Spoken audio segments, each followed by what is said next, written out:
नमस्कार. आपल्या बाळासाठी खिचडी कशी बनवायची ती रेसिपी मी आज शेअर करीत आहे. त्यासाठी मी फक्त गाजर आणि दुधी या दोनच भाज्या घेतलेल्या आहेत.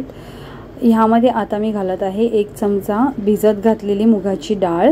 चांगली स्वच्छ धुवून ती भिजवली होती. आणि 1 चमचा राईस घातलेला आहे. कुक्ड राईस, शिजवलेला राईस आहे. आणि थोडंसं साजूक तूप ह्यामध्ये मी ॲड केलेलं आहे. तसेच 1 पेला पाणी मी ह्यामध्ये घातलेलं आहे.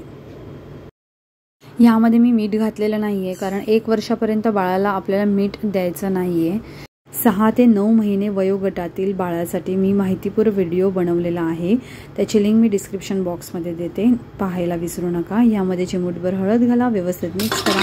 कुकर बंद करून 2 ते 3 शिट्ट्या काढून घ्या. आपल्या बाळाला सेम प्रकारची खिचडी खाऊन कंटाळा न यावा आणि वेगवेगळ्या चवी कळाव्यात ह्यासाठी मी वेगवेगळ्या प्रकारच्या तुम्हाला खिचडी बनवून दाखवणार आहे. त्यासाठी तुम्ही जर आमच्या चॅनलला सबस्क्राईब केलं नसेल तर नक्की करा. हे पहा, 3 शिट्ट्यामध्ये मस्त खिचडी तयार झालेली आहे. भाज्या व्यवस्थित शिजलेल्या आहेत. ह्याला मी मिक्सरमध्ये प्युरी करून घेतली आणि आता मी त्याला गाळून घेत आहे, कारण ह्यामध्ये काही तुकडा राहिला असेल तर बाळाला खायला प्रॉब्लेम नको, कारण माझं बाळ फक्त 6 महिन्याचं आहे.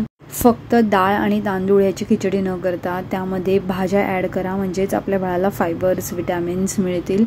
आणि अशा प्रकारे स्मूथ प्युरी तयार करून बाळाला भरवा. मी तयार केलेली प्युरी, मी तयार केलेली खिचडी बरोबर 1 वाटी झालेली आहे. आणि पुन्हा भेटूया अशाच नवीन व्हिडिओमध्ये. तोपर्यंत खुश रहा, बाळाची व स्वतःची काळजी घ्या. धन्यवाद.